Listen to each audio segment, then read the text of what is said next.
Schedule of counselling WBJEE 2024 এর new notification তোমাদের publish করা হয়েছে। তোমাদের কাউন্সিলিং এর নতুন ডেট তোমরা কিন্তু এখান থেকে চেক করে নিতে পারছো। এছাড়া তোমরা যারা বি ফার্ম তোমরা করতে যাচ্ছ তোমাদের জন্য কিন্তু এখানে নোটিফিকেশন দেওয়া হয়েছে। 18/7/24 তারিখ থেকে তোমরা কিন্তু বি ফার্মের জন্য অ্যাপ্লিকেশন করতে পারছো যাদবপুর ইউনিভার্সিটি এবং তোমাদের ইনস্টিটিউশন অফ ফার্মেসি তোমাদের জলপাইগুড়ি, এর জন্য তোমরা কিন্তু ফর্ম ফিল আপ করতে পারছো। তোমাদের দেখে নাও। এরপর তোমাদের এখানে যে কাউন্সিলিং এর নিউ তোমাদের যে নোটিফিকেশন দেওয়া হয়েছে শিডিউল অফ কাউন্সিলিং WBJEE 2024, তোমরা অপশনে ক্লিক করবে। এখান থেকে তোমরা নিউ যে ডেটটা তোমরা এখান থেকে চেক করে নিতে পারছো। Candidate registration payment of registration fee choice filling তোমরা করতে পারবে 10 থেকে 21 তারিখ পর্যন্ত। তোমাদের 21 তারিখ পর্যন্ত তোমাদের কিন্তু ডেট এক্সটেন্ড করা হয়েছে। আর তোমাদের ক্যান্ডিডেট মে মডিফাই এবং ক্যান দেয়ার চয়েস, তোমাদের যে চয়েসগুলো আছে তোমরা সেটা মডিফাই করতে পারছো এবং তোমরা লক করতে পারছো 21 তারিখ পর্যন্ত। আর ফার্স্ট রাউন্ডে তোমাদের সিট অ্যালটমেন্ট রেজাল্ট তোমাদের পাবলিশ হচ্ছে 23/7/24 তারিখে তোমাদের সিট অ্যালটমেন্ট হচ্ছে। এক্ষেত্রে তোমাদের 23 থেকে 29 তারিখের মধ্যে তোমাদের যে সিট অ্যালোটেড হবে তোমরা কিন্তু সিট এক্সেপ্টেশন যে ফিটা আছে তোমাদের পেমেন্ট করতে হচ্ছে 23 থেকে 29 তারিখ পর্যন্ত।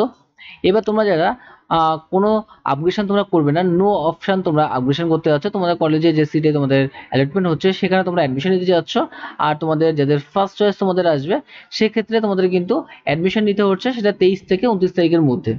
Second round of seat allotment seat তোমাদের সেকেন্ড রাউন্ডে যে রেজাল্ট তোমাদের পাবলিশ হচ্ছে 31 তারিখে।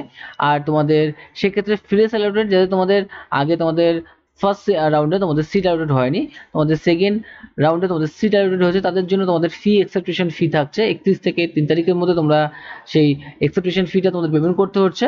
আর reporting to allotted institute document verification অ্যাডমিশনের জন্য তোমাদের কিন্তু 31 থেকে 3 তারিখের মধ্যে তোমাদের অ্যাডমিশন নিতে হচ্ছে। ওকে, উইথড্র করতে পারছো তোমাদের অ্যাপ্লিকেশন সেক্ষেত্রে 31 থেকে 3 তারিখের মধ্যেও তোমরা কিন্তু উইথড্র করতে পারবে। এরপর তোমরা যারা চান্স পাওনি বা তোমরা যারা অ্যাপ্লিকেশন উইথড্র করে নিয়েছো সেক্ষেত্রে তোমরা মপ আপ রাউন্ডে তোমরা কিন্তু অংশগ্রহণ করতে পারছো। সেক্ষেত্রে তোমাদের রেজিস্ট্রেশন ফি চয়েস ফিলিং তোমাদের আবার কিন্তু 5 থেকে 7 তারিখের মধ্যে তোমাদের কিন্তু এটা তোমাদের চলবে। ওকে, এরপর তোমাদের যে মডিফাই এবং তোমাদের চয়েস ফিল তোমরা করতে পারবে 7/8/2024 তারিখ পর্যন্ত তোমরা কিন্তু চয়েস ফিল করতে পারছো। তোমাদের রেজাল্ট পাবলিশ হচ্ছে 9/8/24-এ।